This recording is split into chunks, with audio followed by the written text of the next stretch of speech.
работа, ой, Мархиева. А как твой экран на весь экран сделать? То, что ты показываешь. А, Я вроде бы расшарил уже экран, вроде бы все видно. Если кто-то есть в чате, пожалуйста, напишите, слышите вас вы нас или нет. Пока у нас сколько зрителей? 3. Сейчас посмотрим. Да, было бы хорошо на весь экран. На всю Не то, что было, нам нужно, чтобы было. на всей- Так, Мы требуем.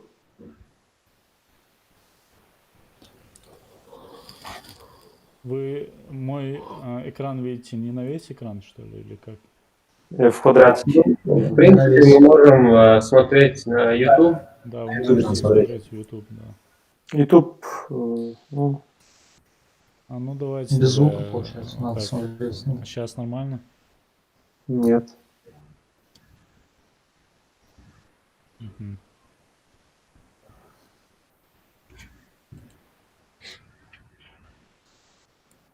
Так, я останавливаю презентацию. просто проблема смотреть YouTube, потому что там задержка будет. Ты его вообще убрал, что ли? Смотрите сейчас. Сейчас на весь экран. Сейчас нормально? Да, нормально. Да, все Ассаламу отлично. алейкум всем, кто нас слышит и кто не слышит тоже. Кто позже Мы будет слышать. сегодня начинаем нашу новую рубрику. Рубрика называется «Дизайн-ревью» или «Обзор дизайна». Мы будем сегодня безжалостно критиковать работы, которые нам прислали подписчики. Также мы выбрали несколько работ и работающих готовых проектов, которые мы тоже будем сегодня рассматривать.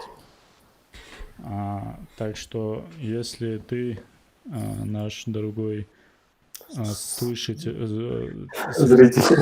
если ты нас слушаешь, если ты еще не налил чай, ты можешь пойти пока налить, а мы подождем. Пока наш зритель наливает чай, я хочу представить, кто сегодня у нас в трансляции участвует. Что это не важно, да? Да, это не очень важно, поэтому он может это и не слушать. Раз ты первым заговорил, это Джибраил Евлоев, наш дизайнер, моушен дизайнер, брендинг дизайнер, маркетолог и дизайнер интерфейсов. Тамерлан Азиев, наверное, уже многие знают, UX, UI дизайнер. Если я не прав, поправь меня, Тамерлан. UI дизайнер. Просто UI дизайнер. И Ибрагим Азиев, что-то сегодня очень много Азиевых, я даже Надо было чередовать. Да. Я даже не знал, да? Да, я только сейчас понял, что здесь почти все Азиевы, кроме Джабраила и Джабраила. И второй Одни Джабраилы и одни Азиевы собрались. Электрик. Нет. И второй Джабраил Татриев, дизайнер интерфейсов. Наш супер UI. крутой дизайнер. Тоже UI. Ты себя не причисляешь к UX дизайну? Что-то все в последнее время боятся UX, потому что я не знаю почему. В общем, я надеюсь, ты уже чай принес. Мы можем сейчас уже начинать. Сегодня у нас будет сколько? 7 работ. 7 работ, если я не ошибаюсь. Да, 7 работ. И первая работа — это логотип от нашего подписчика Ибрагима Мархиева. Логотип такси. Как он сказал, его все равно не приняли или заказчик пропал, и поэтому ему не жалко его нам давать на обзор. Но Ибрагим первый, кто дал заявку, смельчак, поэтому давайте начинать обзор логотипа. Сейчас я Попробую. Я хотел Щас. уточнить, он нам прислал только логотип на оценку или же дизайн, Он нам термины прислал, стиля и оформление автомобиля? Вот он этого? прислал оформление автомобиля и логотип. Сейчас я Мгм. покажу логотип. Так, где он у нас? Желательно мертвую увеличивать, чтобы на полный экран было все. Так, Мгм. видите? Понятно. Да, да. А, Тут, ну, сразу, конечно, считывается знак такси. Шашечки. Да, кто у нас по бренду? Джибраил и Ибрагим. Я могу, если вы не против, свое мнение сказать. Давай. Давай. Я так понимаю, название это 7 такси, да, или 7 такси, как правильно? Кстати, я Цифра только 7. сейчас это понял. Это уже, значит, одна проблема, то, что 7 не По-моему, это считывается. сразу считывалось. Да? Я не увидел. Ну, Я тоже не увидел, когда ты с озвучил. точки зрения, да, то есть тут уже ошибка, потому что кто-то может прочитать, кто-то не может. В названии должно быть написано, если это 7 такси или такси 7, Ну, здесь само название. 7 это как знак. Ну, если такси называется 7 такси, то в подписи надо было написать Да, 7 такси. сейчас, да, такое ощущение, что бренд называется просто такси, что вряд ли возможно, потому что нельзя просто такси называть такси. Скорее Ага. всего, тут у него есть название 7. Мгм. Но это первый момент. Потом по самому графическому знаку, что можно сказать. Идея прикольная, мне нравится такой маршрут автомобильный с точками остановки, я так понял. В плане реализации, конечно, тут немножко все шумно получилось, слишком много мелких деталей и как-то вообще в целом много деталей получилось. При уменьшении, мне кажется, они будут теряться. И при использовании на разных носителях тоже, возможно, будет проблема. Например, если на визитке напечатать этот логотип, эти тонкие полоски, они могут просто не пропечататься, потому что на визитке сам логотип очень маленький бывает. Знаете, когда я сейчас смотрю на автомобиль издалека, непонятно, это линии соединяют их или... То есть эти детали, где-то это белое пространство между объектами, где-то это желтая линия. И Да, да, да. на расстоянии непонятно вообще, что это там. То есть это настолько мелкое, что мешает сосредоточиться. Этот маршрут не прочитывается в мелком размере. И вообще стилистически, то есть вот эти квадратики, они такие закругленные углами, потом вот какие-то жесткие переходы между там, где линия из черной переходит в желтую, ну, то есть как в этой, в целом вот эта линия, образующая семерку, она тоже довольно-таки жесткая. Ну, то есть смешивание разных форм, слишком много мелких деталей и разные по стилистике эти детали.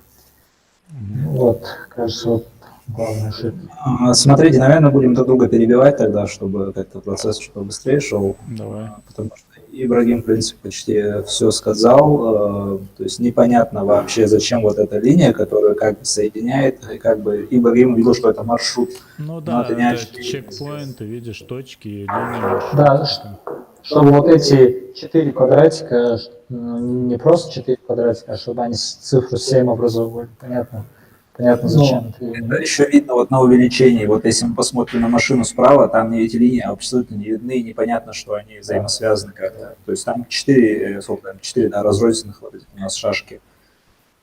И создается такое впечатление, зачем они в таком как бы положении под 45 градусов находятся. В общем, в этом знаке очень много проблем. Проблема вот этой черной линии, которая то черная, то оранжевая. Потом, зачем она здесь нужна, я, честно говоря, не понимаю. Она абсолютно с этими шашками никак не контрастирует. И расположение этих шашек, они прям чуть ли не впритык друг к другу все расположены.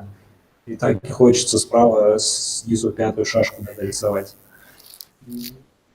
Ну, да, композиционно, да, как вся эта, весь этот знак, он неустойчивый, кажется, как будто он вот сейчас упадет такой И подпорку. по размерам, если смотреть, сам этот знак кажется таким громоздким. Во-первых, Шашка. кажется, он хочет упасть направо. Во-вторых, если с текстом сочетать его, вся эта композиция знака, она не считывается как единый целый блок, а скорее как несколько разных элементов. И все совместно, если рассматривать, получается несколько разных точек, которые ты видишь. Мгм. А как по шрифту, что вы думаете? Мне кажется, Да. здесь с кернингом небольшой Да, да, проблема. да. С кернингом, да, определенно надо поработать. И вот самое очевидное, это буквы, расстояние между буквой Т и А. Там как будто Т отвалилось совсем. Можно было бы поправить, приблизить букву Т. Даже, по идее, нам не между Т надо было, а все остальные поправить, оставить Т. Ну, остальные тоже, да, но особо вопиющий такой явный. Этот, Ну, я имею в виду, лучше вообще было межбуквенный интервал дернуть везде увеличить в целом. И там уже баланс сделать. ну, это да, это не совсем критично, но да, можно было. Если говорить об оформлении автомобиля, ну, я думаю, мы можем, да, уже перейти в целом на... Ну, еще сам шрифт тоже не очень. Можно было что-то более простое, раз Ну, шрифт, кстати, буква это «С» даже- абсолютно считаю, какая-то ну, неуместная. шрифт, он к знаку, в принципе, сочетается, он подходит. Потому что такая же закругленность.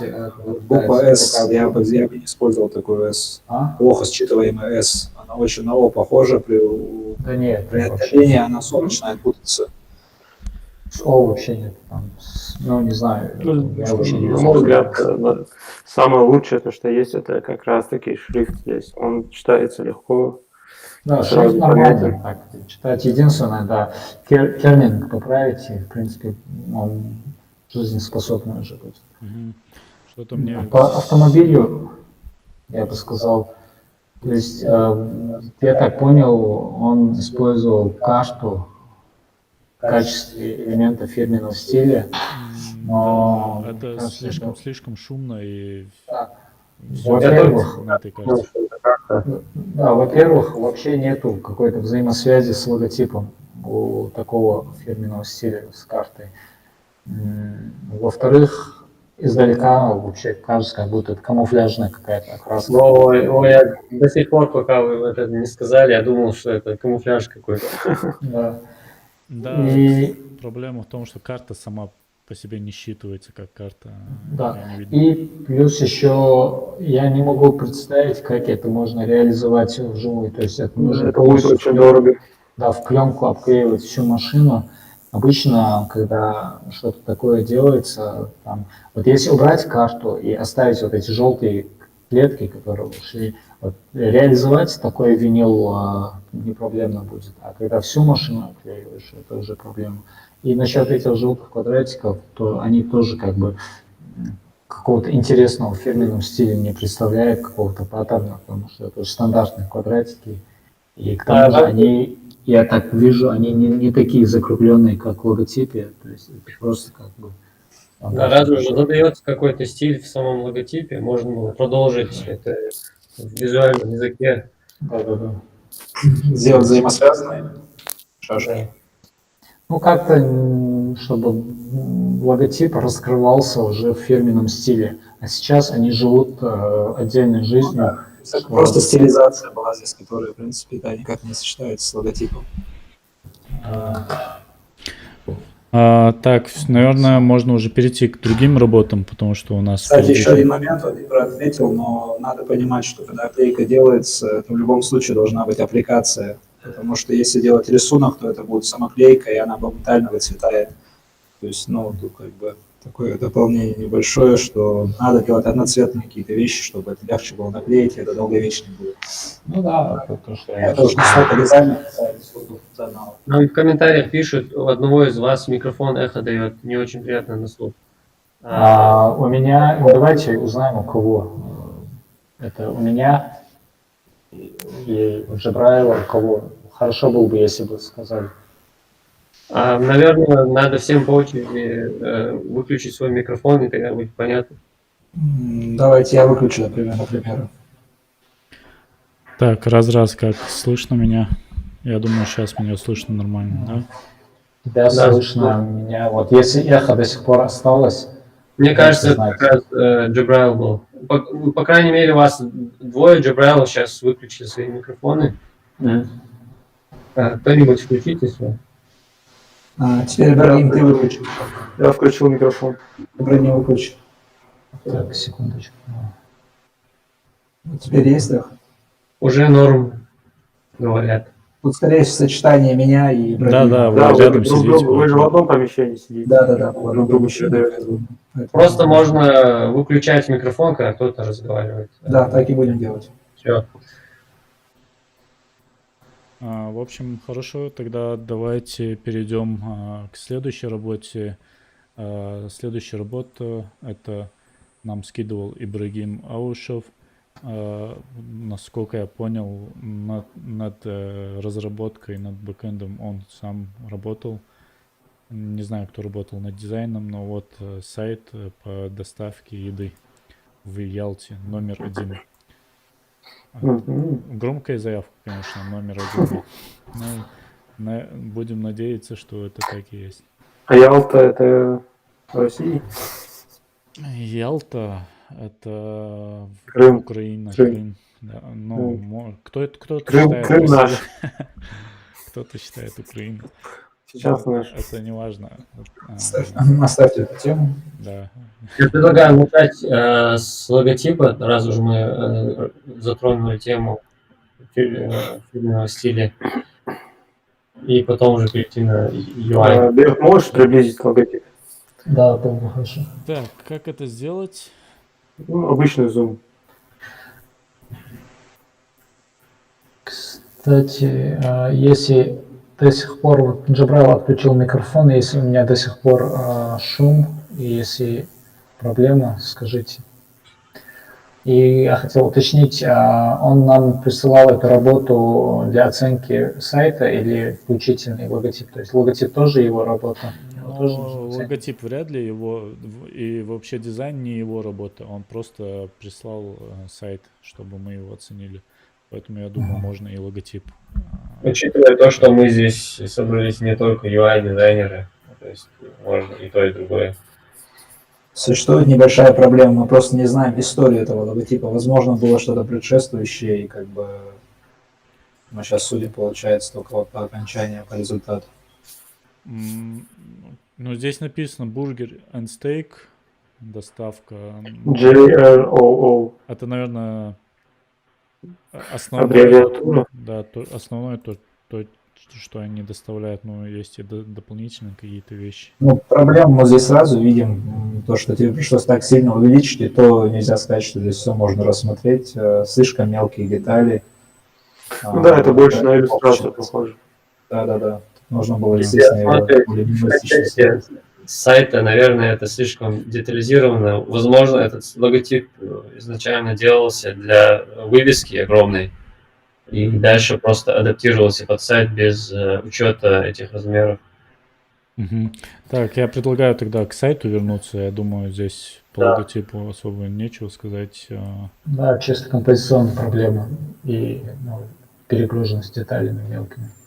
Ну, сразу то, что мне не нравится, это вот эта верхняя штука. Она очень безобразно вся оформлена. А можешь эту верхнюю штуку как-нибудь назвать? Это Верхняя строка, штука. адресная строка или топ-бар. топ-бар, да. Здесь иконки, во-первых, мне кажется, они никак не вписываются в общую композицию, стиль иконок. И сразу видно их просто так с какого-то сайта брали и может быть даже над дизайном, когда, после того, как сделали дизайн, уже заказчик или кто-то там, какие-то разработчики сами их туда вставили. Судя по тому- Да. самая большая проблема для меня, когда я вот смотрю на этот сайт, мне нужно напрячься для того, чтобы понять, что здесь вообще происходит, то есть что мне предлагают. Тут столько всего текста мелкого и очень много различных стилей и разных вещей, как бы разных сущностей на сайте, что я вот должен вот реально потратить время, чтобы понять, что к чему. Да, здесь неправильно расставлены акценты, то есть нету какого-то такого четкого контраста, Да. чтобы сразу понять, что здесь главное, что продают. Предложение Да. ценности обычно делают таким образом, чтобы за 2 секунды понять, что какая конечная польза для того, кто посетил этот сайт. Поэтому не стоит добавлять такие вещи, которые, казалось бы, делают вас как бы для посетителя более презентабельными, то есть такие детали, которые вы хотите показать сразу же. Но людей это не интересует в первую очередь, когда ты заходишь на сайт. Перед тем, как просмотреть меню, все не будут проверять, там, какие там звездочки, какие проценты, еще что-то там. И если вот прокрутить вниз, там дальше идет немного о нас, почему, как там доставка, начинаем готовить сразу и так далее. И только после этого мы видим само меню. То есть нужно прокрутить несколько блоков для того, чтобы дойти до того, До самого главного, по сути. Да, зачем мы зашли на этот сайт. И если смотреть на этот сайт со стороны именно сервиса по заказу еды, то скорее нужно смотреть на примеры таких брендов, как Uber Eats, там еще что-то, ну, что-то наподобие этого. Если мы посмотрим на их примеры, то увидим, что они в первую очередь, когда вот открывается ресторан, там самая маленькая такая плашка идет сверху, где информация о ресторане, и сразу же идет меню. То есть потому что люди за этим заходят. Но я думаю, когда вот сайты стараются сразу же на первом экране показывать, какие они премиальные, какие они крутые, их оценки, отзывы, это говорит о том, что они не уверены в себе. Может быть, и это говорит сразу о том, что они работают на этом рынке недавно и пытаются в первую очередь сказать клиенту, который заходит, что, ну, показать рейтинг, отзывы, сделать, пытаться произвести впечатление, а потом уже вот вы теперь узнали, какие мы крутые, теперь уже дальше смотрите, что у нас есть. Но... А теперь цена у нас может быть, да, очень дорогая, там, Да. все остальное. Главное, что... Да. Поэтому нужно акцентировать на самом главном. Да, надо понимать, зачем вообще человек заходит на сайт. В принципе, это можно было сделать, но не в самом верху и не как бы не в горизонтали. Где-то справа, если бы в какой-то бар было бы вынесено это, а потом шло бы основное меню, то есть все блюда шли бы по центральной части. Ну, обычно поведение пользователя, какое оно бывает, когда он заходит, он сначала смотрит, что предлагают, смотрит меню, все, что есть, а потом он уже думает, а что за компания, и он обычно идет вниз, скроллит. Может быть, он проскроллит до футера, и если ему нужно уже узнать, что за компанию, он почитает. Сегодня уже никого не удивишь какими-то цифрами, какими-то отзывами.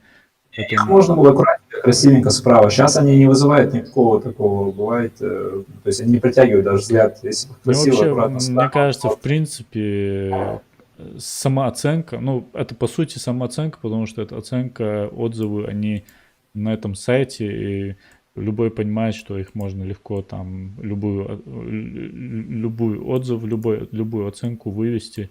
Это не очень объективно. Объективно, когда на каком-то стороннем сервисе и какой-то рейтинг есть у твоего сайта. Поэтому... Все эти заявления, они не имеют каких-то явных ссылок, то есть доставка по-настоящему вкусной еды от ресторана номер 1 в Ялте. Да, То да. есть вот человек, когда это читает, он не верит этому сразу же. Вся эта информация, она должна быть либо основана на таких данных, которые там можно проверить, и во-вторых, это уже совсем вот второстепенное дело, которое даже если это где-то вправо вынесено, я бы лично не стал этого делать, потому что это отвлекает от главной цели. Это должно быть о компании или о нас. Или где-то. Вообще надо избегать вот этих слов главные, там, номер 1, самые крутые. Эта самооценка, она сейчас очень вульгарно звучит, некрасиво, мне кажется. И хоть там и написано, что вот это, вот есть ссылка, прям номер победителя 2019 года по оценкам TripAdvisor среди 150 вот, и так далее. Вот это все, конечно, понятно, там есть ссылка и так далее, но никто это не читает. Даже вот мы сейчас, когда обзор делаем, Да, нас... вряд ли, да, кто-то будет заходить, переходить по ссылке, узнавать, действительно ли это правда. Человек, который заходит за бургером, он просто посмотрит бургер, закажет. Если ему один раз понравится, он в следующий раз закажет еще раз. Просто сам продукт, который ты предлагаешь, если он хороший, люди его сами уже оценят. И тут, наверное, история больше о том, как люди друг другу передают информацию, сарафанное радио и так далее. Да, наверное, можно дальше двигаться, мы что-то зациклились. Да. По визуалу, что еще можно сказать здесь? Здесь в первую очередь визуальная иерархия, слишком много различных стилей, цветов, вещей и так далее. Касательно отступов, каких-то мелких деталей, опять же, мы, наверное, не будем сейчас настолько глубоко уходить, потому что Да, у нас... здесь видно, что много проблем как раз-таки с отступами, с деталями мелкими, и надо будет долго про это говорить. Ну, если говорить про вот самое главное, именно то, как работает сайт, как сервис работает, если мы дальше смотрим детское... Вот мы озвучили все недостатки, а есть какие-то плюсы, что вы можете отметить? Ну, плюсы мы можем отметить, когда мы перечислим все недостатки. Еще часто, да. Наша задача разносить, а не хвалить. Но действительно хорошие какие-то плюсы надо отмечать обязательно. Плюс сразу заметно, что фотографии очень хорошего качества, прям хочется заказать. Да. Единственное, этих фотографий возможно, они с какого-то стока хочется на главный экран сразу, когда запустишь побольше какая-то иллюстрация или фотография, которая вызывает аппетит, чтобы сразу захотелось заказать. Да, мне кажется, если бы... Ну, возможно, это и их фотографии, но если это со стока фотографий. Если бы это делали они, мне кажется, они хотели бы показать их больше, там, вывести больше акцента на них. Здесь они показали фотографию интерьера, то, что у них даже, кстати, вообще рекомендуется использовать фотографии, где есть люди, какая-то живность. Живность. Жирность. Но, по всей видимости, это действительно их фотографии, потому что я не могу их найти в Гугле. Ну, значит, действительно, вот это очень большой плюс, потому что, ну, зачем иным мы заходим на этот сайт, кроме как за тем, чтобы увидеть. Но это, наверное, не заслуга дизайнера, это заслуга фотографа. Да, фотографов и владельцев заведения. Тут не заслуга, а промах дизайнера в том, что он не показал эти фотографии лучше, не дал им акцент. Еще момент, когда вот есть пицца, есть бургеры и так далее, но показывается только по 3 варианта из каждого раздела. Если ты хочешь посмотреть все, то нужно еще нажимать на ссылку. Есть возможность просто сделать слайдер, который крутился бы и показывал все элементы. Потому что легче скрутить, чем переходить на отдельные ссылки, потом возвращаться обратно, потом еще другие проверять и сравнивать между вариантами. Еще один момент, когда наводишь мышкой, Будете, они исчезают. Да, это Тамерлан, видите, удобный такой слайдер в данном случае, это же все-таки больше меню. То есть в каждом разделе придется мотать и мотать. Но это легче, чем все-таки. Вот когда ты выбираешь из меню, ты же не хочешь ограничивать себя тремя элементами. Этот слайдер можно сделать довольно-таки простым. Да, вот я перешел в сам каталог уже.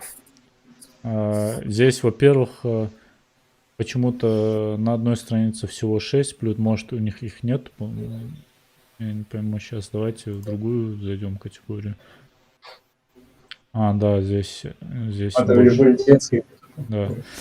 Да, как уже Тамерлан сказал, вообще непонятно, зачем при наведении скрывать название. Это очень странно. Также хотел бы сказать, если у кого-то есть вопросы, могут задать в комментариях. Да, вопросы, Именно пожалуйста, нам касательно тоже проекта. давайте. Очень... Забавно, что они убирают текст с названием, но при этом проблема с самим с шрифтом, вообще с размером и расположением есть у цены. То есть, когда мы в общем списке видим, она как-то акцент на нем вообще нету. Может быть, они этим хотели и исправить эту проблему при наведении, чтобы акцент делался на цену. Но это можно было бы намного легче, просто поправить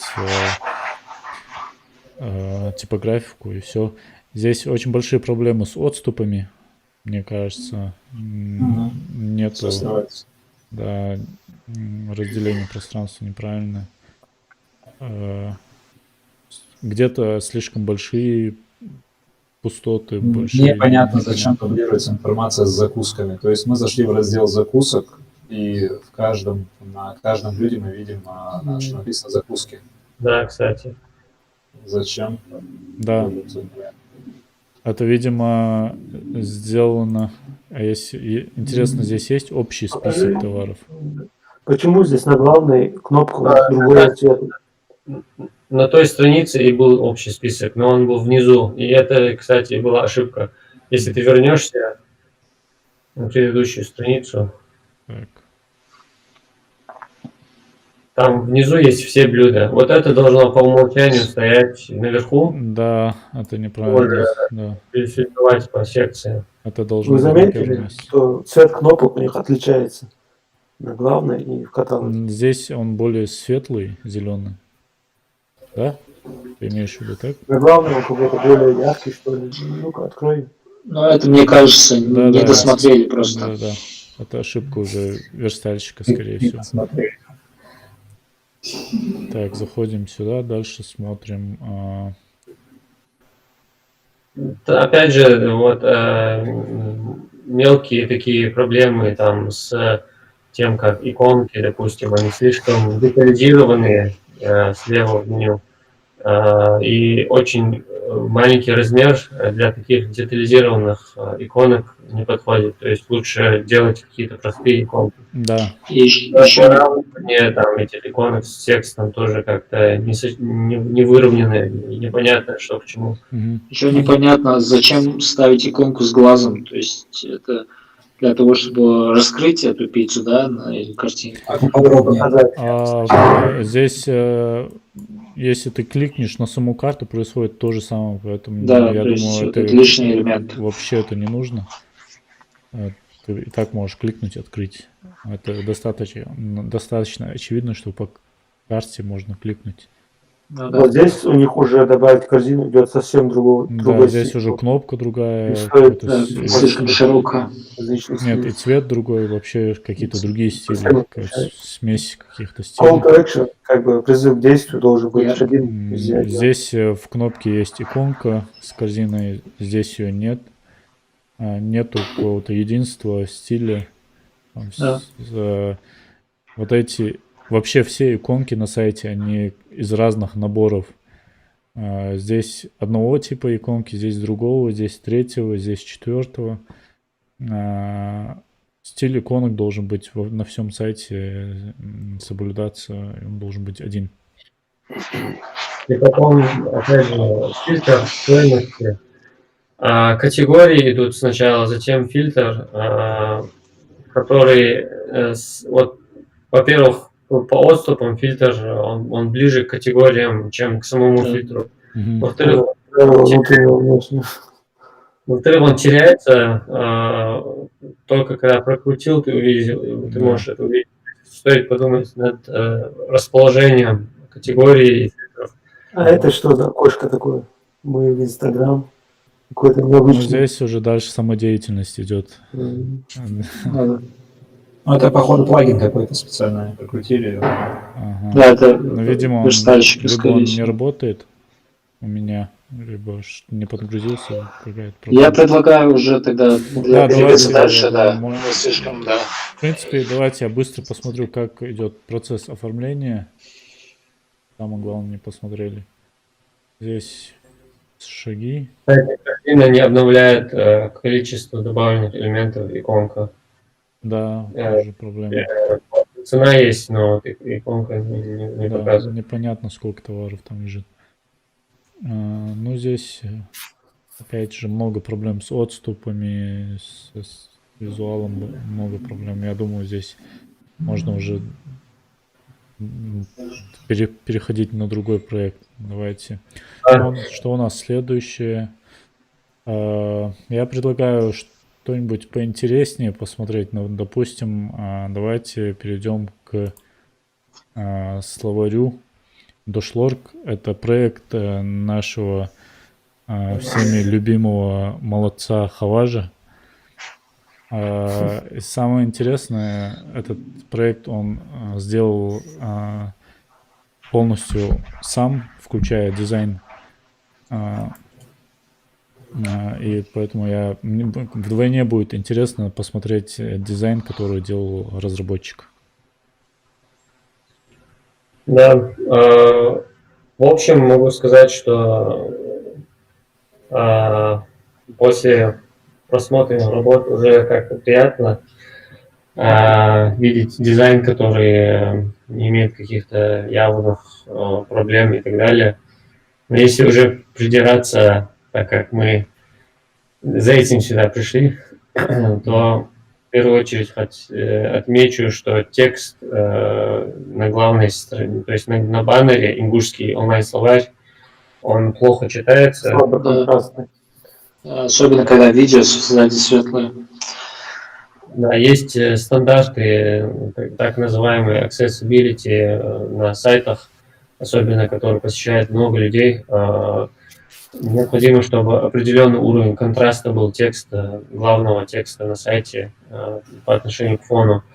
И для этого просто-напросто можно затемнить видео, наложить там темный фон. Возможно, стоило бы надпись сделать намного крупнее, тоже бы немножко помогло. Да, возможно, это тоже помогло бы. Вот. Дальше, если смотреть по визуалу, вот иконки, которые там находятся, они неплохие, но видно, что это иконки, которые не предназначены для этого места. Они слишком детальные, и в таком размере они уже сложно считываются. И по стилистике можно было бы... Ну, опять же, это как для программиста его дело это взять какие-то готовые иконки и там поставить. Если бы это дизайнер делал, то ему по-хорошему следовало бы нарисовать иконки, которые в одном стиле все были бы и сочетались с интерфейсом. Мне нравится здесь то, что он, зная, что он не дизайнер, он не старается как-то много элементов каких-то делать. Он минимализм такой сделал, чисто вот несколько кнопок, строка поиска. Это даже в логотипе отражается, то, что он просто написал стандартным шрифтом. Да. И он, не являясь дизайнером по логотипам, по сайтам, он он беспроигрышный вариант использует. То есть, возможно, это не супер привлекательно с точки зрения UI, но, по крайней мере, меньше ошибок он допускает. Да, ну, я тоже повторюсь, мне кажется, здесь с контрастами надо немножко поработать. Даже вот это переключение языка, я думаю, это важный элемент. И не стоит его так сильно прятать, заглушать. Может, и поярче надо сделать. А если поиск слова сделать самое главное? Ты имеешь в виду забить слово? Напиши там какое-нибудь слово. Я заметил, это переключалка вот эта с ингушского на русский, она слишком мелкая. Я когда пользовался на компьютере, то есть сложно было попасть на нее. Нужно хорошо так постараться. Я бы ее сделал более крупной. Ну что-то менее экзотическое напиши, гарзаж. Я сейчас Напиши- сделал открытие для себя. Гарзаж пишется не через Ж, а через Ш. Гарзаж. Ну понятно, а кто думал, что же. А, Любой может Уроки ингушского языка. на Нет, ингушском языке и- множественное число через Ш пишется, а не через Ж. В Назране на Московской улице, там, где Ужаховские стоматологии, Ну это там жаргонизм был, на понятно. заборе была большая надпись «Гарзаж». Если, ну, я думаю, многие это уже видели. Буквой Ж? Да. Ну, раз на заборе было написано, то Нет, да, но конечно. гарзаж как-то даже не прикольно. Не звучит так, Но как зато гарзаж. правильно. Я предлагаю обсудить это. А у нас в чате спрашивают, не могли бы вы объяснить, что такое кернинг? Кернинг. Кернинг это кернинг. регулировка расстояния между буквами в слове, Да, грубо говоря. причем не математическая регулировка расстояний, а визуальная. Визуальная. Да. То есть тебе нужно добиться баланса одинакового пространства между буквами. Так, давай перейдем уже к другим страницам. Ну, тут есть еще другие страницы, мы только на главной были. Вот, допустим, в раздел «Вопросы и ответы». Вы самое главное не забили это слово и не посмотрели. Давайте выглядит. еще раз. Гарзаж. Я пропустил, вы ничего не говорили про слайдер, вот этот сзади стоящий, не слайдер, Говорили. точнее, Говорили. Да. Кстати говоря, отлично сделано как это, динамический вывод результатов, то есть сразу видно это. Да, тоже отлично. хотел сказать. Тебе не обязательно вообще переходить сюда, ты можешь сразу то, что надо узнать. Это здорово, это молодец, Хваш. Даже Вот, самое интересное, он даже позаботился и добавил виртуальную клавиатуру, это вообще... Единственное, вот там вот кнопки перехода на плитки, на список, мне кажется, они там не нужны в этом случае. Они особо ничего не меняют. Не помешают. Возможно, если там большой список будет, кому-то выгодно, удобно. Там же текстовый вывод идет в любом случае. А это используется обычно там, в интернет-магазинах, чтобы картинки. Ну, в данном случае просто одна плитка включает в себя вот два слова, да, перевод. Интересно, где здесь случаи, когда отображается много слов? Мы же всегда забиваем одно слово. И может... Да, я не думаю, что там будет такой случай, где там 20 каких-то значений выведет. В любом случае это ограничится максимум. Ну, если 5. просто забить букву А, то мы видим много слов Да. на А.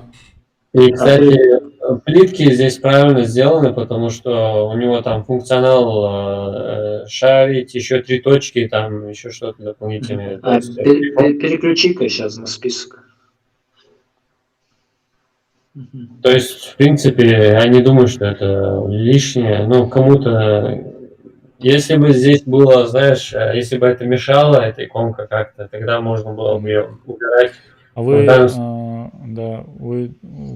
понимаете, зачем он здесь ставит цифру? Я сейчас смотрю и не могу понять. Это смысл, то есть разные значения. Первое, второе. Это значение? Да. Я думал, он показывает группирует как-то там здесь 3 слова, 4 слова найдено группу. Не-не-не.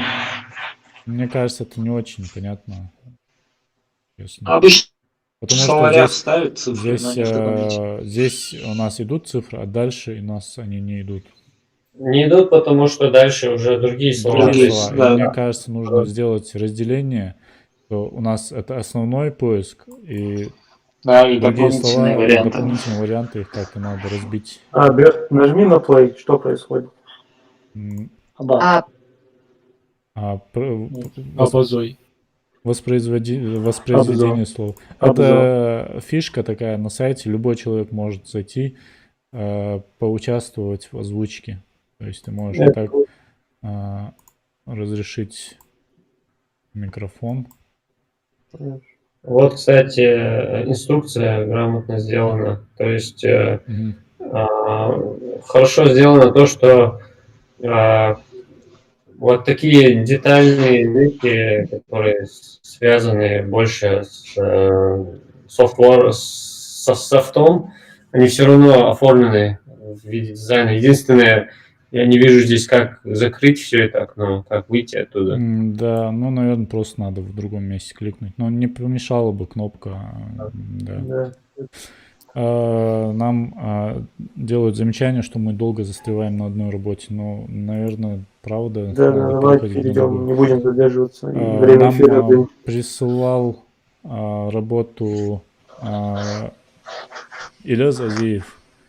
Он Опять Азиев? Да, опять Азиев. Да сколько можно? Может, это другой Азиев какой-то. Может, это он через другую букву пишется. А до этого какую мы его работу смотрели? До этого Нет, это не его работа была, да? мы смотрели Мархиева, а сейчас Да. работа Азиева. Так как я понял, он еще не доделан, а может и доделан, но я так понял, это лендинг-пейдж. А почему заголовок такой темный теряется? Да, заголовок темный. Сразу же хотел бы сказать, что Ага. у этой картинки надо края нужно сделать. Здесь, если увеличить, видно, что белая полоса осталась. Да. Видно, что картинку вырезали из белого фона. Нужно. Берт, убери-ка вот эти правые и левые панели, чтобы они место не занимали, и масштаб можно было увеличить, да, вот так лучше. Так, это что касается картинки, что касается шрифта, ну здесь он пытался применить какой-то эффект. Сложный градиент. Там. Я думал, он Почему-то он это ставит настройки. что-то свое пытался. Нужно было остановиться на одном, или же stroke, или же градиент. Да. Здесь Можно, чтобы, если делать градиент, делить его не на первые две буквы, а как-то посерьезнее сделать. И тогда и заголовок не был бы таким темным. Насчет самого текста хочу сказать, что вот на стартовом экране непонятно, о чем это вообще. Текст не говорит о продукте, то есть абстрактная фраза create a dream и best in their field. Единственная картинка как бы говорит сама за себя, что это. То есть, да, в тексте должно быть хоть какой-то намек на. Да, ну продукт. непонятно, это продажа или аренда или что. Да. В данном случае, я думаю, Ильяс делал это больше как визуальный концепт, который он, если будет продумывать на английском языке, как именно продавать, то это было бы для него, наверное, сложновато. Да. Ну, да, состаревает. такое замечание, которое желательно учитывать, но да, понимаю, что Телефон сказал. Здесь Давай как дальше. раз-таки хотел, пока не забыл, смесь вот этих двух эффектов, градиента и обводки. И здесь стык этих двух эффектов. На стыке здесь появляется еще третий стиль. Это то ли скеоморфизм, неоморфизм. Кажется, что небольшой такой 3D-эффект у буквы появляется. И это не очень смотрится Там смесь разных стилей получается. Да, в целом желательно один стиль использовать. Мне кажется, слишком быстро внизу ходишь. Смотрите, вот эта кнопочка рядом с About Us, она вас не смущает? Её значение Смущает, да. Смущает, непонятно. Это кажется, что кнопка промотки, кнопка стоп, Да. что-то связано с Так, плеером. сделай зум поближе, поближе. Да. Да, Перевод. да, да. Да, перемотка и стоп, как будто бы что-то связано с видео, кажется. И если эта иконка относится к тексту, она слишком далеко уехала от About Us. Возможно, То он есть, значит, хотел... надо использовать, который визуально уже понятно нам. Если это должно было какое-то видео быть, то мы должны посмотреть, там должен просто значок play стоять. Всё. Да, можно было Просто... да, можно было кнопку просто поставить туда. Или же просто какой-то иконку стрелки. Мне кажется, он иконку. хотел сделать кнопка пропуска слайда и кнопка стоп, чтобы остановить слайд. Скорее всего, вот это все слайд, я думаю. И About Us это означает следующий слайд. Просто техническое решение насчет иконки. Перейти Типа на страницу. какая-то штука, может она крутится, может еще что-то, может в статике, это непонятно. Но в любом случае, когда смотрим, мы же смотрим в статике, стоит делать это, понятно. Хотел бы напомнить, что мы в эфире уже 50 минут. Да, давайте. Единственное, что бы я еще сказал по надписи этой большой, нужно сохранять иерархию. Если ты ее делаешь большой, то она должна быть самой заметной. А сейчас она вроде бы большая, но вот нижняя надпись Best in the Field, она более заметна за счет цвета. Верхняя она размывается. Притягивает внимание сильно. Да и сами цвета такой чистый красный, он ядовито смотрится на этом фоне. Что здесь дальше? Ну, картинка, ну ладно, здесь края некачественно, сразу бросается в глаза. Сама картинка некачественная. По типографике... Но здесь достаточно симпатично оформлен блок. Типографика мне нравится. Да, здесь неплохо дальше. Опять-таки, read more, вот эта иконка меня смущает. Две стрелки. Да, просто определиться с этими иконками, сделать их более иконочными, понятными, то есть, и стандартизировать их одинаково. Здесь по размеру эта иконка меньше, чем наверху. Хотя вот вторичная иконка, которая типа поменьше, но не видно, зачем это делать. Можно все одинаково в данный момент. Да. Потом вот скругленные и ровные углы бросаются в глаза. Да. Стилистика разная. Да, желательно придерживаться одного стиля углов на сайте. Здесь они круглые. Это непонятно, мелкий текст здесь. Здесь я не пойму, это отвалилось, вот эта строка. Видеть, чтобы виднее было. Я так понимаю, это какое-то пояснение к этому разделу, но абсолютно его расположение. Непонятно, то ли он привязан к второму блоку, то ли он отдельно как описание идет. Как-то висит непонятно где. Но, в общем, этот блок, именно скролл, где идет текст, и если немного менее плотно сделать типографику, дать побольше воздуха, то довольно интересно будет выглядеть. Ага. Вот эти счетчики, их он прикрепил к каждому слайду. Их желательно, если делать счетчик, то его вывести куда-нибудь, может быть... Он сверху, где стрелки, да. Где стрелки. С каждым слайдером нет необходимости показывать, дублировать один и тот же счетчик везде. Такие детали уже не будем акцентироваться на этих, потому что, опять же, говорят, что время и так далее. Ну, что Тут еще? в целом все эти ошибки. Здесь те же проблемы, что и наверху. Да, ну, что понятно. Из положительных моментов мне цветовая гамма такая приятная, мне кажется, нравится. Единственное, Да, в некоторых, Вот. да, в некоторых местах вот слишком яркий красный цвет на синем, но вот в данном сейчас экране, Как раз то таки есть вот здесь цвета он сделал нормально, видите, без градиента, без да, но заливки. опять-таки вот этот М, заголовочный текст, он менее Подпись, яркий, чем да, подпись. подпись стоило сделать, заглушить на Возможно, таких. слабо серым сделать. Да, Каким-то. да. Давайте перейдем к другому проекту. Тогда у нас на очереди интернет-магазин ZZ. Все его знают, все с ним знакомы. Многие покупали здесь товары. Отмечу, что мы как бы открыли комментарий для того, чтобы люди присылали свои работы, но так как Да, это у нас первый стрим и у нас уже не хватает работы, мы решили сделать обзор самых таких интересных проектов, Популярных у нас сайтов. которые можно сказать, что имеют какой-то дизайн. То есть есть те, которые на шаблонах сделаны, явно видно. Их мы не будем рассматривать, поэтому вот. ZZ тоже, насколько я знаю, на шаблоне сделал.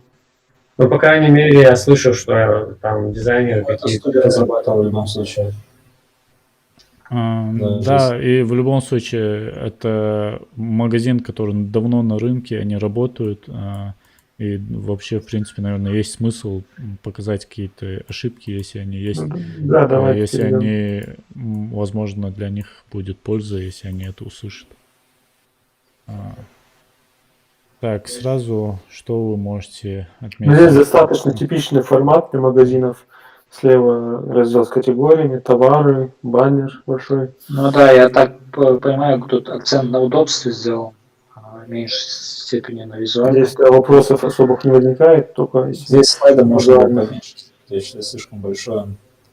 Время огромных слайдеров, по-моему, уходит уже. Да, я тоже думаю, было бы хорошо категории поднять сюда наверх, а слайдер Как сделать. раз у них в предыдущем дизайне слайдер и был уже, а категория была выше. Да, вот, наверное, было Причем, лучше. что слайдер, я помню, не меняется уже несколько лет. Одни и те же слайды. Да, согласен. Зря они опустили категории сюда вниз. Также непонятно, зачем вот этот над слайдером мы видим смартфоны, мир Xiaomi и так далее. Возможно, это для поисковых роботов сделано, но информация, в принципе, та, которая должна дальше снизу в каталоге товаров идти слева. Ну, видимо, они вынесли туда популярные Да, какие-то отдельные каналы. хиты. Я не помню, чтобы я хоть раз акцентировал свое внимание вот на этих пунктах. Просто сейчас видно, что есть всего как бы 3 меню. Наверху есть о компании, как купить, потом смартфоны, мир Xiaomi, второе меню, и третье меню это каталог товаров.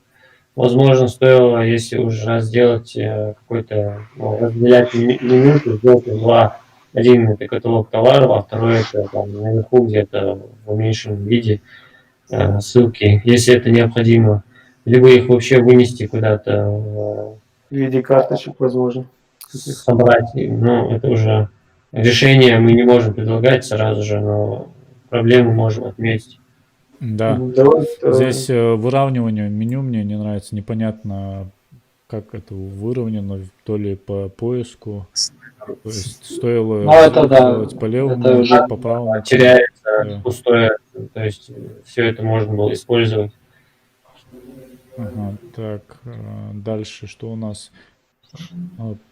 По карточкам вроде здесь нормально. В общем, здесь каких-то там явно грубых ошибок нет. Опять же, есть какие-то мелкие детали, которые касаются больше именно UI-дизайнеров, которые между собой могли бы как бы обсуждать такие как какой именно шрифт выбран, какие там размеры, какие отступы. Да. Сейчас, опять же, мы не будем так сильно в это уходить, потому что для некоторых работ мы прям грубые ошибки указываем, а для других вот прям придираться к таким мелочам. Вот этот блок, который ты сейчас смотришь, мне кажется, вообще вот непонятно, зачем он туда влез. массивы. Ну, как будто из другой вселенной взяли сюда, встроили. Это телеграм-канал, его, видимо, через API Telegram сюда вставили, и, скорее всего, тут либо они сами это делали, либо какой-то...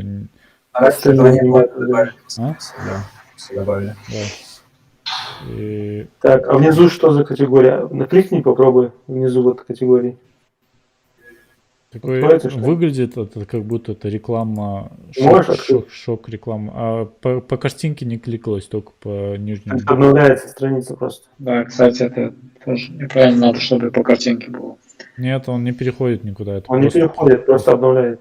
Вот. Может, недоделанный какой-то функционал. ну, это вообще Ну, абсолютно, это было и год назад у них, и сейчас. абсолютно ненужная вещь. Надо это убирать срочно, потому что ну никакого. Ну, да, давайте таки по главным моментам тогда еще пройдемся по карточке товаров. Ну, давайте Ладно. зайдем сюда дальше. Здесь фон, видимо, поехал.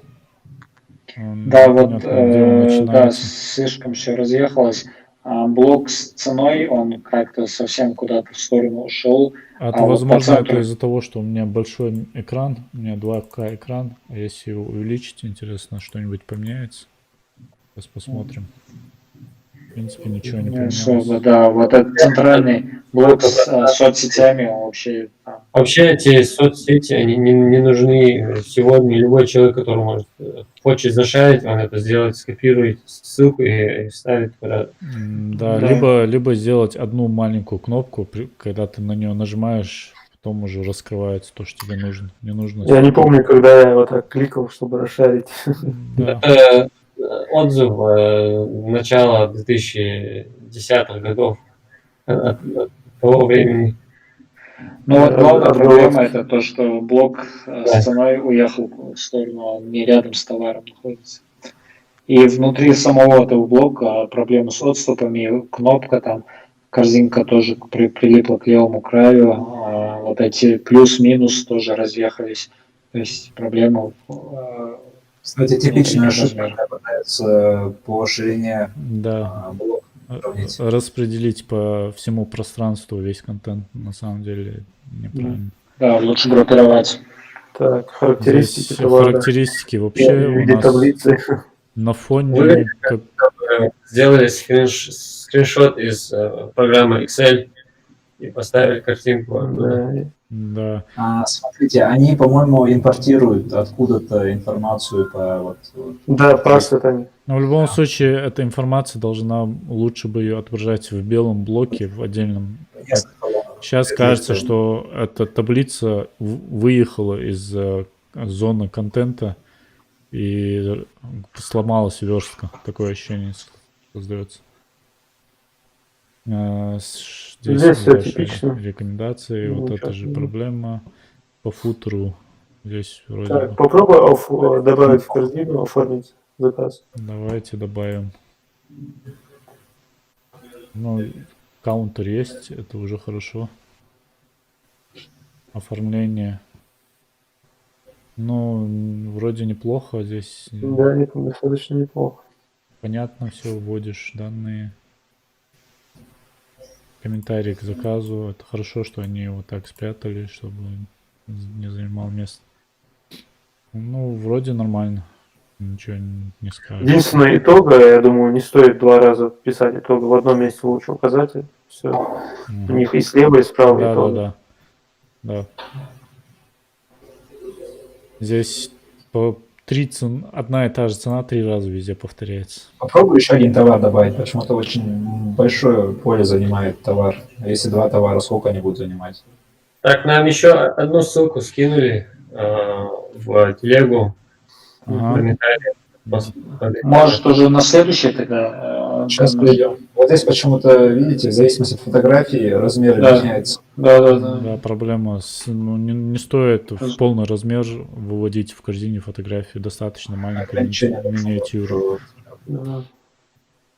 Ну, я думаю, что лучше разберем еще одну работу, потому что мы планировали разобрать еще приложение Tesham, но так как это нам не присылали. Да, давайте тогда живую работу. Да. Давайте откроем эту работу, которую нам прислали. А кто ее прислал? Вот в телеге есть под Сейчас, наш под именем Малик пользователь нам прислал. Мгм. А Главный. что за тематика? Что это? Так, Какой-то здесь новостной сайт? нам скинули одну... нет, здесь много страниц, не только одна. Так. Ну, наверное, Это нас фигма. интересует только главная страница. Да, это фигма. Какой-то блог или что это? Это главная страница. Это... Ну, это понятно. То есть Это сразу можно сказать, что ты зашел на сайт и не понимаешь, где ты оказался. Да. Сайт чего это? Это какой-то новостной сайт, что ли, или какая-то он экзотистическая тема? какого-то описания не дал своему? Да, с первой секунды я подумал, что это что-то связанное с продуктами, увидел банан. Потом понял, что там какие-то монахи внизу, какая-то, короче, вот все намешано, там еще Фрейд.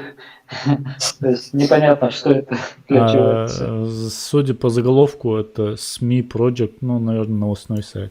Новостной сайт. Но А, непонятно для чего. Если посмотрим Зачем меню, для то новостного сайта слайдер с фотографиями на самом главном месте? Мне вообще не понятно. Может, какие-то главные новости там будут отображаться. они не отображают слайды. Это Ну, неудобно. это макет пока, это не готово. Я не Может, знаю, какие-то лонгриды там будут? произошло, но когда я открыл YouTube, на одну долю секунды фотография, поверх этой фотографии появился текст с заголовком и с описанием, а потом он исчез почему-то. И вот я не знаю, может это баг какой-то, может этот текст исчез там. А я вот перезагрузил свой экран. Возможно, знаешь, что, возможно, он Ты в данный момент... переключал слайды. Не-не, да, возможно, да. Вот, я переключил. Да, вот здесь. Вот это уже имеет какой-то смысл, потому что, возможно, это, знаешь, типа при наведении, но тогда это как раз такие проблемы, потому что если не видит ничего, Да. кроме как при наведении, это непонятно. Скорее всего, файл Figma, у него артборды пронумерованы вот начиная с этого, и, возможно, вот первый слайд, он не рабочий, то есть бывает, вот, ты делаешь, и вот, скорее всего, вот это и есть главный слайд. Первый он видно Не. более проработанный снизу дальше. Да. Там какие-то там... Ну, скорее всего, это два варианта просто. Потому что здесь и логотипы разные. Ну, давай второй тогда будем рассматривать. Давайте, второй.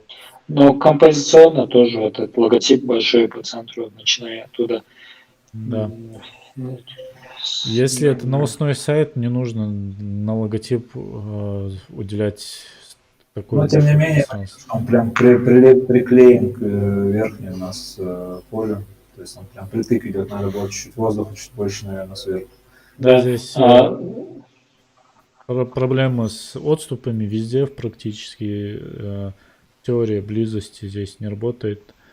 Меню. Слово темы ушло вообще, то есть непонятно, что вот образование, вот это все относится к слову темы. По смыслу понятно, но визуально кажется, как будто это по-разному работает. Кажется, что это пункт меню. Мне кажется, он просто хотел сделать описание для этого меню, типа, что это есть тема показать.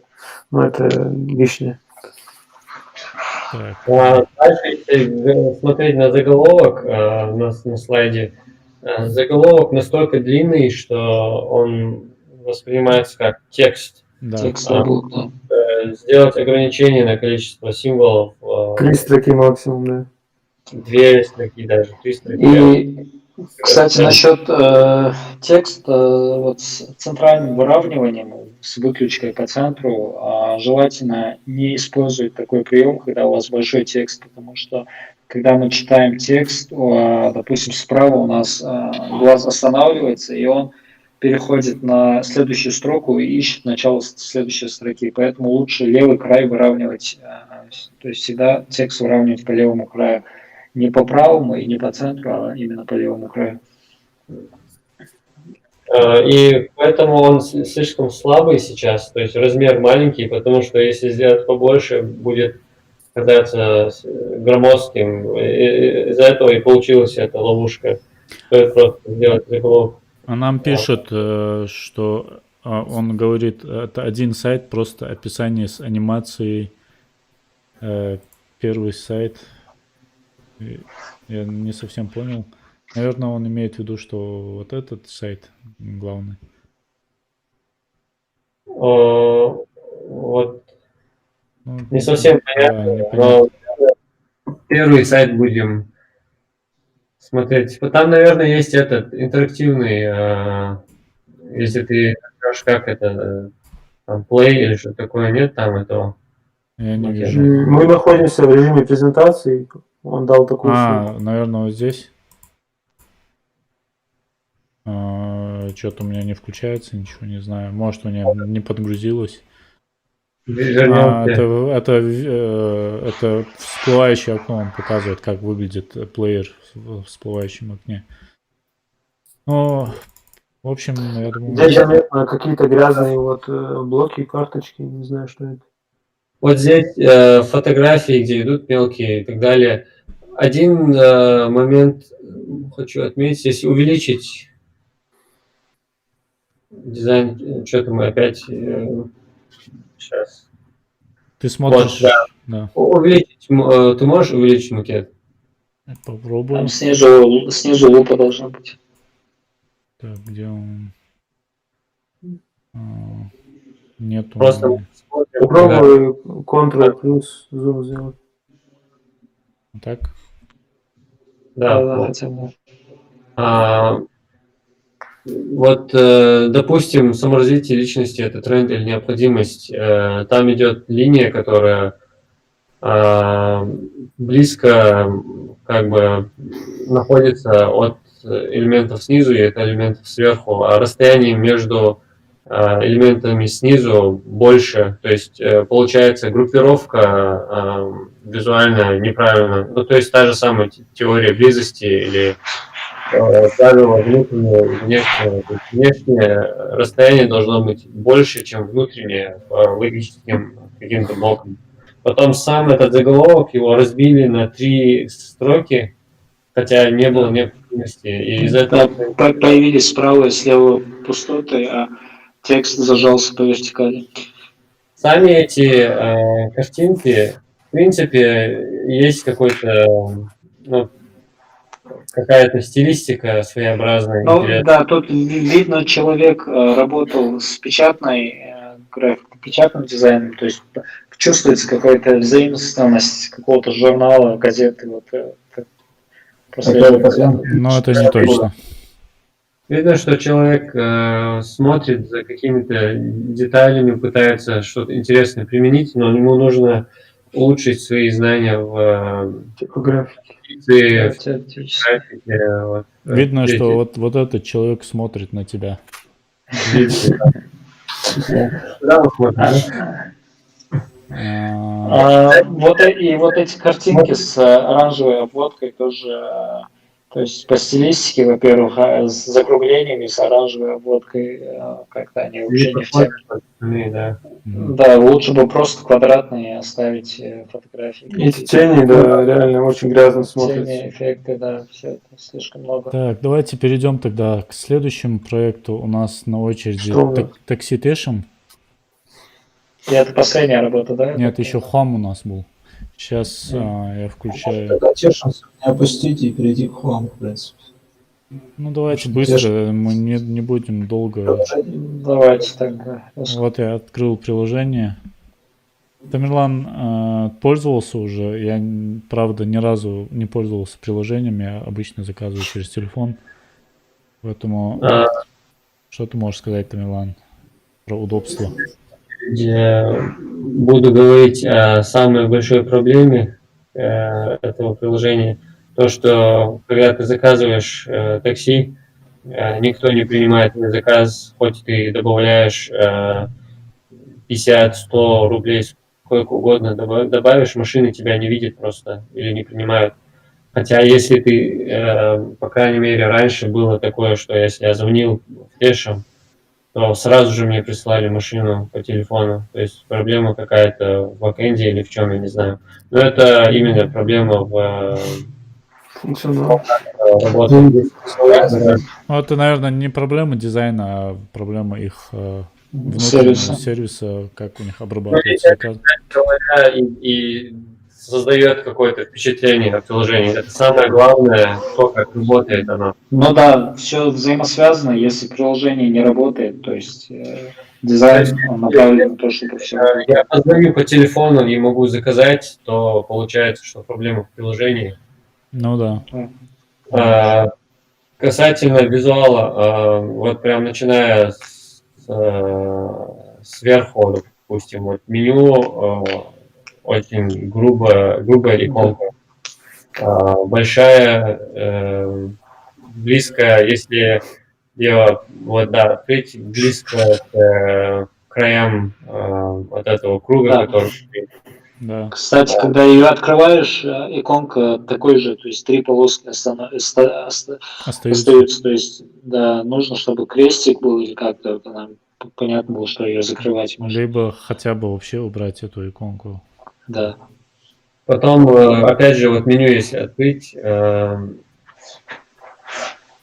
здесь иконки прям очень разные Да, разных стилей. стилистики и очень детализированные и очень мелкие. Все это совместно создает шум визуальный. Здесь даже понятно, разные. Если присмотритесь, вы видите разные отступы между каждым разделом. Да, Да, Накидано. да, уехал. наверное, уже с кодом какие-то проблемы. И также отступы от иконки до текста. То есть иконки, они ближе к краю экрана, чем к самому тексту. Тем самым Вот Теряется. цифра 1 на зеленом фоне, на зеленом круге черный цвет, но вообще не видно, не контрастно. Брутализм. Опять же, Бер, Азиев и номер телефона, не стоило их в один стиль выводить и в такое как бы выравнивание, так как это разные сущности, номер телефона и имя. Я ты свой номер засветил. Блин, я сейчас об этом думал, спалил свой номер. Давайте остановим трансляцию и удалим ее.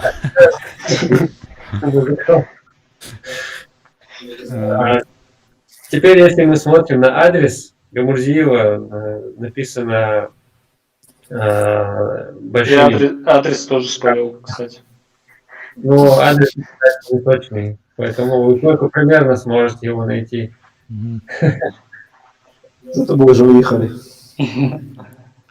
То есть иногда адрес видно, что строчными, иногда видно, что заглавными. То есть текст стоит, если текст предназначен для того, чтобы его читали, такой длинный и там адрес такой. Я знаю, что, Милан, я думаю, что у них подгрузка адресов идет через API Яндекса. Да, с какой-то базы. Да, и у них нету полномочий, чтобы что-то делать с капсами. Хотелось бы, чтобы программисты отредактировали это. В принципе, можно, конечно. Но это же не моя проблема, Яндекс сделал. Потом, опять же, если смотреть на элементы интерфейса, А, Б написано. А, Б непонятно, то есть откуда, куда лучше указывать визуально. Есть примеры, те же самые там Яндекс, Такси, Uber, Lyft и куча других примеров. А, Б это как-то недостаточно. Да, долго приходится думать. Да, может, А это пункт назначения, а Б это там, где ты находишься. Хотя здесь в placeholder написано куда. Да. Потом, если смотреть на выбор автомобиля, я не знаю, это качество стрима такое или это реально, но качество иконок такое плохое качество в этих картинах. У меня вроде нормальное качество, но... Скорее всего, сжимается. Да, мне просто сами иконки не нравятся. У них тени есть в таком маленьком размере. Опять они прижаты к краям. Да. Но давайте тогда немножко ускоримся. В принципе, эти у нас остался еще один проект, и поэтому здесь... По какому-то визуальному оформлению, по брендингу, по логотипу, принципе, два слова можно сказать, да, тоже. Да, кстати, Два слова сделали. будешь... Нет, Насчет логотипа могу сказать, что в целом он уже стал таким довольно-таки узнаваемым, и сразу он считывается, узнается, но его сложно как-то в визуальную систему какую-то преобразовать, трансформировать в какой-то фирменный стиль. То есть ты с этим знаком особо ничего не сделаешь. То есть то ли ты эту шашку будешь использовать, нет каких-то ключевых зацепок, с чем можно работать. Для создания Скажешь, фирменного всё. стиля ты имеешь в виду? Да. А логотип, в принципе, он такой простой и такой неоригинальный, но в целом графически так более-менее Он нормально. задумывался как некий шар или что это? Ну, это Не-не. просто шашка таксишная вот эта штука. И И видишь, просто как растянут. Они хотели показать, что это шар. Нет, это скорее арка такая, ну, стилизация. Но Не, мне кажется, это просто, да, без какого-то смысла, без привязки, просто композиционное решение. Но это если коротко говорить, то вот могу вот это сказать. Все, тогда давайте я перехожу на последний проект. Нам скидывал его Михаил Азиев. Это Еще один Азиев. да. Сайт объявлений Home.ru. Я вот сразу ставлю 5 копеек, когда еще в этот сайт Я запускали. услышал, Джабраил. Я вот сразу ставлю 5. И давайте на этом остановимся. Делаю ставку. Очень серый, то есть, ну, слишком минималистичный. Да. И Недостаточно контраста, я бы сказал. Да, вот, возможно, такой дизайн подошел бы для какой-то CRM-системы, какой-то бухгалтерской отчетности. Там, то есть таблицы, текст, там, иконки, все это аккуратно расположено, но не продает абсолютно. То есть такая серая масса. Хотя бы какими-то рекламными баннерами разбавить бы или как-то сделать поинтереснее хотелось бы. Интересно, о чем думал дизайнер, когда это делал? Мне Я тоже не знаю. интересно. Что будет, если нажать на поиск объявлений и начать печатать? Будет история ввода в Берт Азиев. Что там писал Берт? Ты искал Берт Азиева на этом сайте? Я не искал. Динамический вывод каких Давайте попробуем. Нет, динамично. рядов, потому что здесь уже сложная система. Здесь есть кнопка фильтра. Они спрятали фильтры, чтобы их сразу не видно было. Эта иконка, кстати, отсюда, когда смотришь, слишком сложно ее увидеть. Мелкая и... Да, слабо контрастно. Я- Я думаю, этот сайт задумывался как бы такой самый такой минимализм, чтобы убрать все лишнее, ставить такой поиск и чисто каталог. Но да, в это же время нельзя забывать про то, для чего этот сайт предназначен.